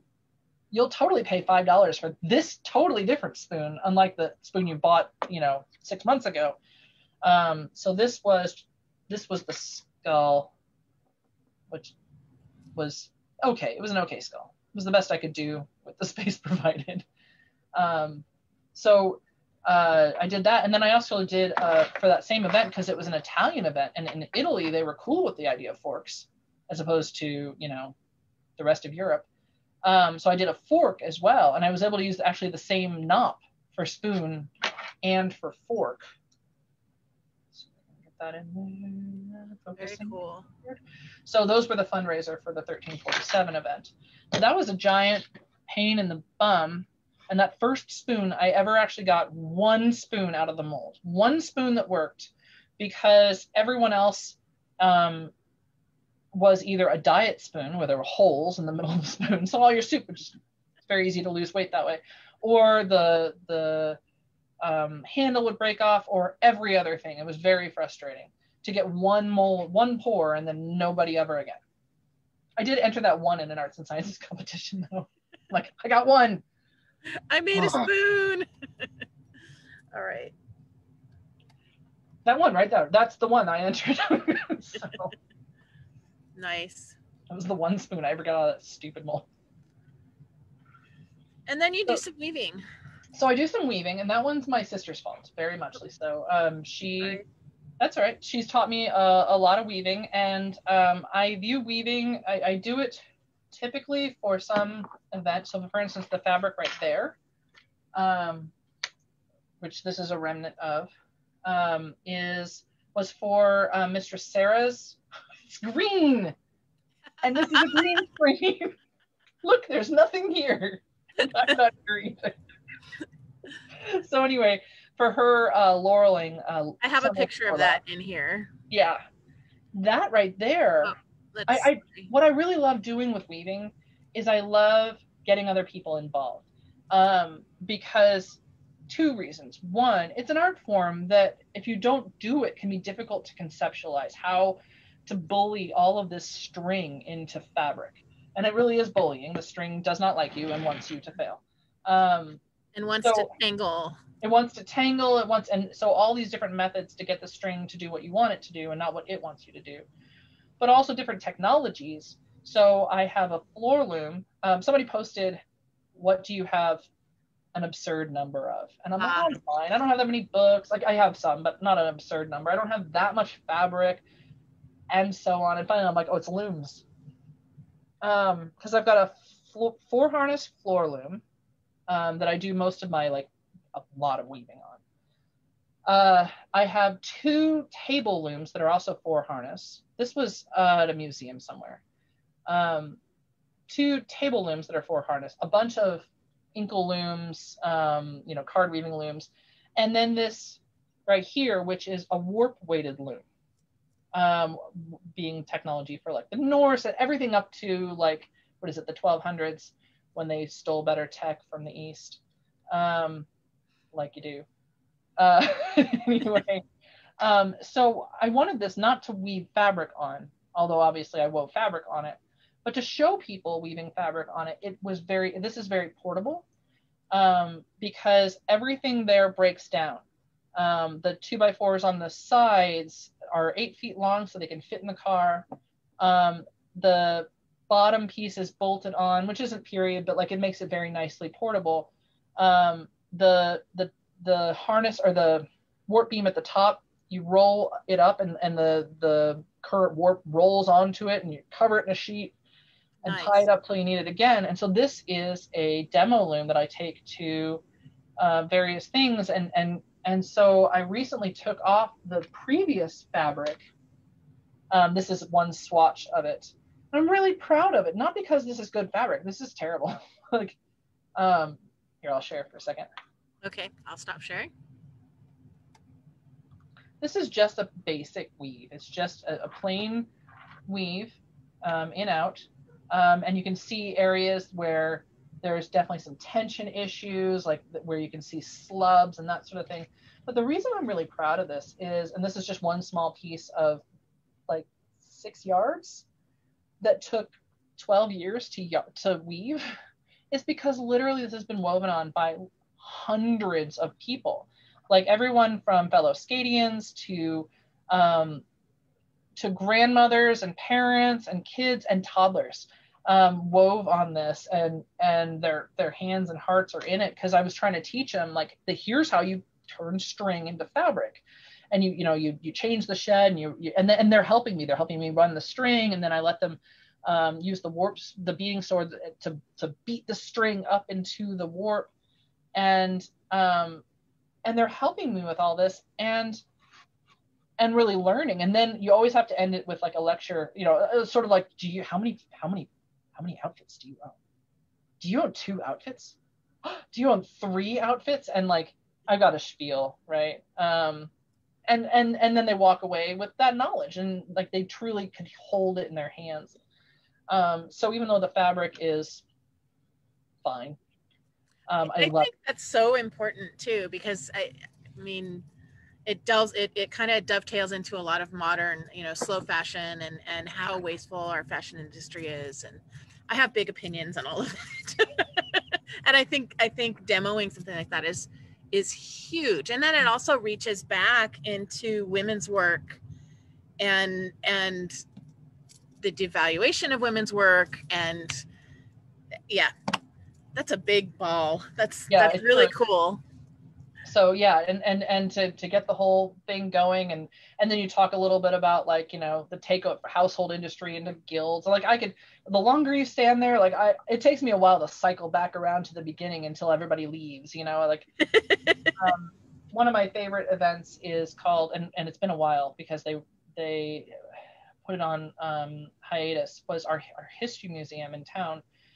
Did an event every September. It would have been last weekend, called Museum Comes to Life, and they invite all the living history groups in to set up their bits and bobs. And we by far have the largest area. We'd come in at 6 o'clock in the morning and set up a bunch of tents and set up the displays and work it all day, and then at like 8 o'clock, 9 o'clock at night, take it all down, go home, and die. And then fortunately, by the time next year runs around, some of those memories will have dulled, so we are dumb enough to do it again and again. But I love setting up demos for that. And then you work the demo and you get the whole thing going, and somebody else is like, oh, that's cool. And you're like, hey, cool, stand here. Like, okay, I'm gonna have this person talk about it while I do the things. And then you're like, come stand here, do the things. I'm gonna leave. And then and so we got a lot of demos where it's like, you start doing something and then you just pull somebody else slowly in, and now it's their demo, and then you can do a different demo. So you get a lot of people that are just like, oh, I don't know what to do. Well, stand right here. Let me help you with that. I'll volunteer you. So yeah, this is the warp weighted loom. This is my most recent warping, where I did, I'm actually attempting a 3 harness loom. Instead of a plain weave, it's going to be just it's a herringbone. And so here we're warping it up. We're trying it out. You can see this is my apprentice, Christina, and she's got the warping sword. And so she's starting to, but the very first bit is so hard because you have to beat it all the way up to the top there instead of kind of midway down. So it's very, like, this right here is so sore. Yeah, by the time you get like a foot down. That's something you got to work up to. Yeah. It's like 5-minute intervals at first.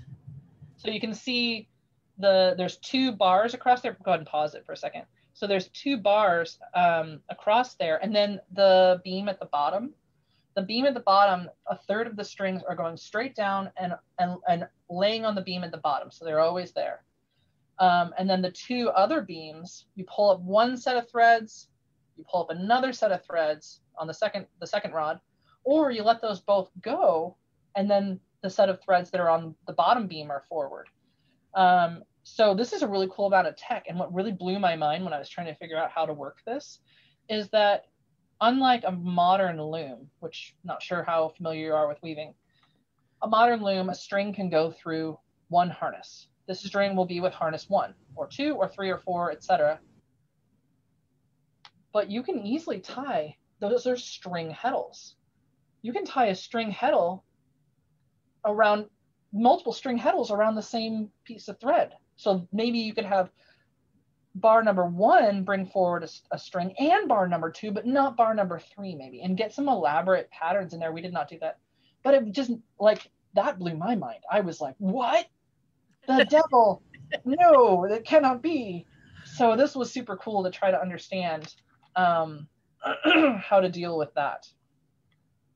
Yeah, I've done some weaving on a big computerized floor loom for a friend, and she does all the mathy figuring out the pattern bits. I just do the labor. And that's the other thing. So I like other people to help me because then they can understand. And also I want help. I really want help. So it's like the one where you saw, it was several back and you don't have to go back there. It's out of focus anyway, where two people are warping a loom and I'm playing a guitar, which I don't really play, by the way. That's the best way, where I'm like, okay, I'm going to show you guys what to do. All right, now I'm going to work with you. Now I'm going to take a break and let you guys figure this out for a little bit. And then I'll come back in and keep helping. Like, I swear I had finished my section. I wasn't just, but some people, I have to do hands-on in order to learn something. yeah. If I can't do it, I can't learn it from having someone tell me, or even from watching. I have to get in there and do it. And then eventually to get in there and do it, and to see if you truly understand, is to do it without somebody going, you missed a spot. Mm-hmm. And let's be clear, they did miss a spot, but it was fine. Like, it all falls out in the end. So those bags at the bottom, my weights, they're bags that I was trying to figure out the right weight. One of the problems with my previous one was my weights were too low. I redid the weights and I like did them half again as much or maybe more, and added more weights, like more sections of weights. So those are full of like steel shot, Mm-hmm. because I needed something to be able to try variable weights a little bit and mess around with it and try this and so on. And that let me do that. But I swear we look like a drug operation or something in my kitchen table where we're like doing little baggies of things and there's a scale and weighing it all out. And yeah. This is my warping board attached to my bookcase with a bungee cord like you do. It's still there. It's been like 6 months. I haven't used it, but it's still there. So you can see the herringbone pattern. Oh, nice. I mean, it's a big herringbone pattern, but it's still there. Getting back and playing with some tablet weaving again. Double-sided. I'm really irritated because there's one that I did after this. I did one in wool because I wanted to see what it would be like to do thin threads. Obviously, they did not use the cotton crochet thread, right? You know, and I liked it. It worked really well, except my white thread was kind of rotted a little bit, so that wasn't good. But I did a long strap, and I think there's a picture somewhere of it that I cannot find. It's somewhere in this room, but that does not narrow it down. That has the first two lines to Savage Daughter. Oh. And so it's got the whole thing, and then I'm going to put it into a strap for a bag for my daughter. Nice. So it was super fun to work with. So that was for Mistress Sarah's Laurel. So I did not do the applique, but I did do the fur, and I regret everything. But that's the fabric you wove. That's the fabric that I wove. Here, actually, go ahead and stop sharing. I got a piece of that one I can share. I'll share a couple more pieces. So this one right here is not my favorite weave, and it ended up chunkier than I kind of wanted it. You can see here it's a diamond pattern, patterned woven fabric like this, just simple patterns, went out of fashion later in period. Once you got to a lot of the guild stuff, they did much more plain fabric. They got into brocades and that sort of thing, but like just simple patterns like this you don't see a lot of. But I did find one on a 1500s Italian dress, and I'm like, I'll do it like that. So I drafted this pattern from that. I bet that they probably had more harnesses than I did, but still. So this is just green on green, slightly different coloring here. I thought I was gonna like the back better, but then I fold it and it folds a lot. Got super fuzzy. So this was more obvious. So I used this side. But this was, I wanted to show another one that you've seen the picture of, where the red dress I was wearing, I wove the fabric for that dress. And that particular pattern. Let's see if I can show you here. It's called a broken diamond twill, because the diamond pieces don't line up. And this is my favorite pattern right here. I love just the feeling of weaving it, the rhythm of weaving the pattern. And I think it looks super nice. And did you do that on a floor loom? Yeah, oh yeah, for sure. Yeah. I could do that on the warp weighted loom. Yeah. On the other hand, I could chew off my own arm. Like, there's lots of options in the world. And I wouldn't get this kind of consistency on the warp weighted loom that I use. Like, I'm not that good. But so yeah, I did this one on the floor loom, and I did 10 yards of it. And I turned that into a coat hardy, which of course it isn't really appropriate for a coat hardy. They would have used more plain fabric, but I'm not going to weave a plain fabric. I could buy a plain fabric. Right, right. So anyway, so this is all that remains of that I haven't done anything with. But I loved doing this. This was so much fun. The frustration with this one was I got this warped up. I got all the warp measured, and I got it onto the loom and got it warped up. And then I had a friend come over to help me wind on. It's so many things are so much easier with a buddy, and with a string monkey, right? But I didn't pay enough attention, and I didn't give her enough direction, So when she wound, what we didn't notice was some of the threads on the end were coming off of the barrel. Oh yeah. Lengths than the threads in the middle. So the edges kept breaking. They kept getting tight and breaking along the selvage. And that was super frustrating for me. So it sat on the loom for 9 months so it could think about what it had done. And then at that same time, I was pregnant, and I realized I had another project I needed to do. So I had to get this done, because you can weave with a newborn, but you can't warp with a newborn. No. Like, that's happening. You can get 5 minutes to weave, but you need more than 5 minutes to warp. So I got this off. I fixed that particular problem by shoving tea towels into the finished end. As I was weaving, as I was gathering it up on the finished end, I'd shove tea towels in, so it was actually slightly bowed shape, which is fine, like in the end, to help with that, and then just fixed a handful of threads.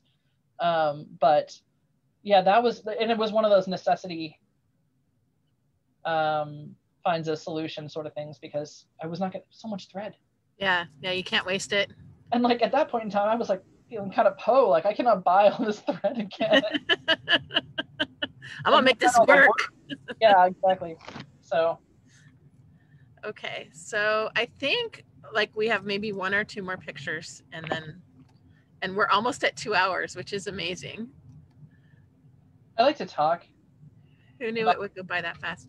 I love these shots. This was a photographer came to a demo we did. It was a Ren Fair demo, and he just got some super artsy shots that were so cool. So this was the old fabric, and it was actually at this event that I went to go wind it up, and it just tangled so bad. I was like, and we're done. I still had a couple yards of warp I could have kept weaving, but it had just been like over a decade, and parts of it were rotted and whatever else. And so I was like, and we're done.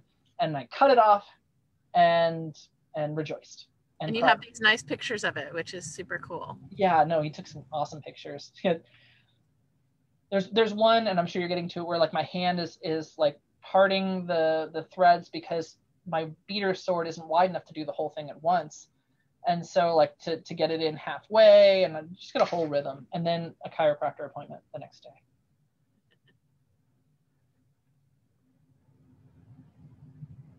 So is that the red dress that's the Yes, that is the red dress. Back when I still fit it. The quarantine has not been kind to me in that red dress.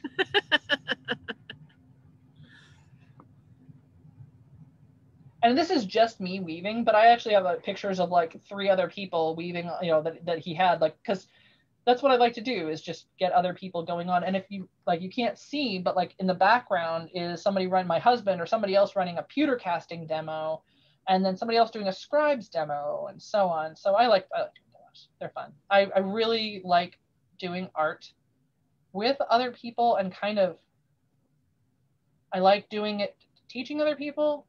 I like learning, like, hey, let's learn this together. Like, I don't know, let's do it, which has been a problem in the last month because it's still March. It's like the 213th day of March.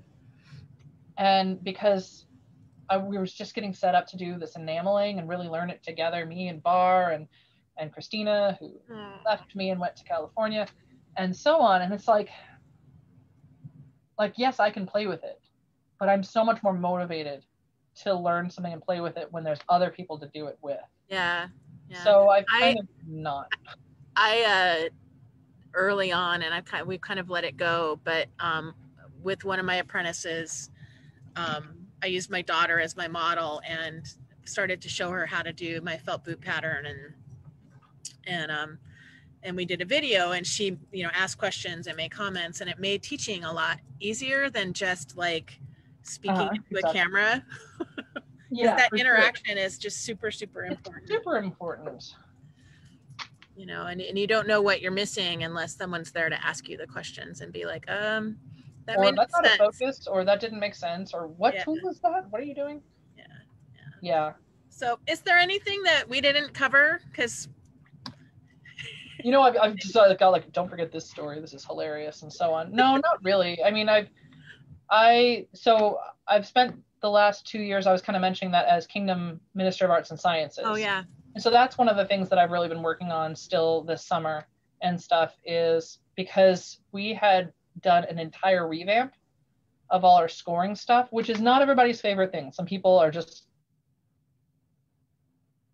they just hurt a little inside. Am I there? What? Yeah, you're there. You froze for a second, but you're good. But I always really enjoy it, and it's like, what can I do to make this more accessible? And so when I stepped up, I actually did like this kingdom-wide survey, like a Survey Monkey sort of thing, to get like opinions on how we could make this better, and we revamped everything to be a lot both more more objective, got that wrong, but also we just had one scoring sheet, and so to have a separate scoring sheet for performance stuff and one for research papers, because those don't translate well. And so we were all set to have our competition May 14th-ish, whatever that is, and then all this hit. And we're like, okay, no, let's hold off, let's not, we'll turn it into a giant collegium. So we had not the first, but one of the first big collegiums. Other kingdoms have definitely run with that one, but we did a good job in May. And then it came around and we were going to try again in July, which obviously also didn't happen. And I was like, you know what? We're done, guys, but I really want to try all this out. And so we actually did a mostly virtual arts and sciences competition, where what we did was had the entrants both turn in their documentation and pictures of their pieces, but you didn't put in a picture of this thing I needed to see, or it's blurry, or I really need to see how this fits or what it feels like. They then dropped off their entries with someone local who could either be a judge or answer judges' questions objectively. And it worked out. We got some good feedback. And then I also did interviews with all the people, just little short interviews, so that I did a slideshow with everybody where they were introducing themselves and then kind of talking about their entry and about kind of a minute per entry.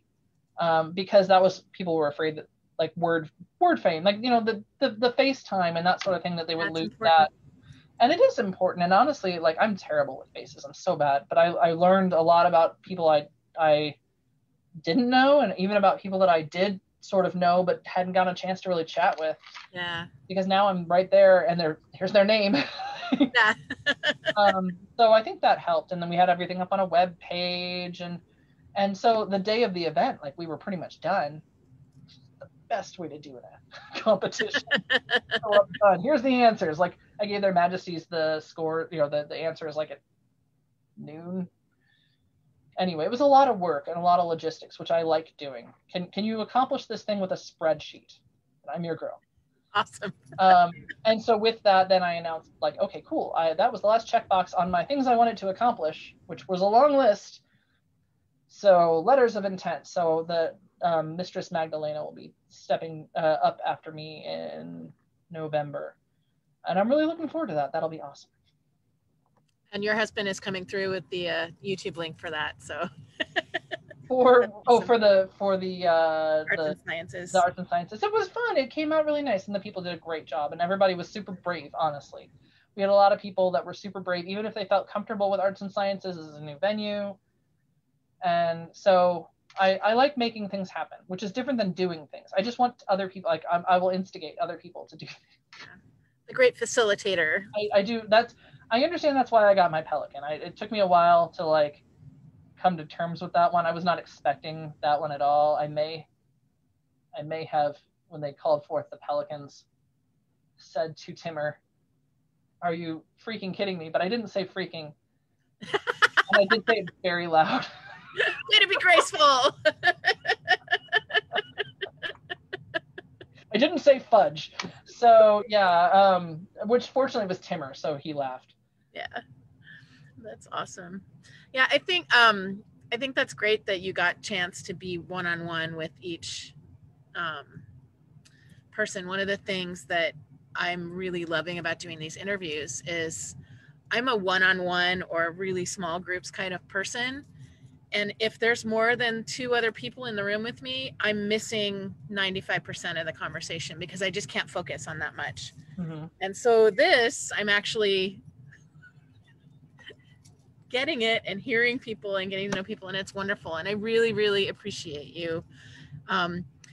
We don't know each other at all. So the call went out on the Laurel page, like, hey, I see you. Like, I'm making eye contact with all the Laurels in the known world. And one of your previous interviewees was Dame Varia, mm-hmm. Who is an amazing friend of mine. And and so she like kept like poking me, like, do the thing, because I do like to talk. And I do like to tell my stories, and you've never heard the stories before, so they're funny again. And I learned so much about pewter casting. We've got a huge guild here, and they're a really neat group of people, but they live kind of far away from me, and I've never had the opportunity to do it. And thank you. I learned so much. The key thing is getting good rock. If you're going to use soapstone, there's so much bad rock out there. I actually drive up every so often up to, where is it? Help. Stay away from the bad rock. Canada, Vancouver. I'm like, Canada, but it's the one in Canada. So it's Vancouver, Canada, to buy a lot of, this soapstone is Brazilian, but I've also done some Indian stuff that's pre-cubed, and it's really smooth. This right here, like, has all these, like, I don't know how well you can tell, like, it's just, see how it's modeled. Oh yeah. All these inclusions in it. That's pretty terrible. The worst is this stuff, like, it just flakes off, which is why I'm only using it for the top of it, not the face. Yeah. But if you have bad soapstone, people came up to me one time in Australia, they're like, we found this soapstone and we bought it and we're going to cast in it. And I'm like, I will buy that off of you so I don't have to, because it was rock hard. It was for countertops. Oh man. Like I say rock hard, and of course this is rock, but like, I'm going to share one more time. Like, okay. Everyone who knows pewter casting, they'll know this one, but like you can just. Oh, that's not good. Well, no, that's fine. Like that is good. But this is terrible soapstone, but like that's how soft it should be. So like, right. Okay. It's a 1 on the MOH scale of hardness. It is the bottom of that scale, and it should do that. And I took the stuff they'd gotten, and I'm like chisel, still no. Like, no, this is. Oh. It's the right molecular composition, but not what you want. It's going to be a nightmare to carve. Right. So find some good soapstone. I have an entire garage full of good soapstone. Awesome. Well, thank you again. And it was going to be Artemision week all week, but Sagan has had to cancel for tomorrow night. No. So we are going to be interviewing the current Kingdom Seneschal for Antir tomorrow instead of Sagan. And I don't have my thing with me, so I don't know who is next week. But but it's on the page. And thank you everyone for watching. And Juliana, thank you again so much. I hope you were entertained and not overwhelmed by a lot of rocks. No, super entertained. I learned tons. Thanks again. Good night. Night.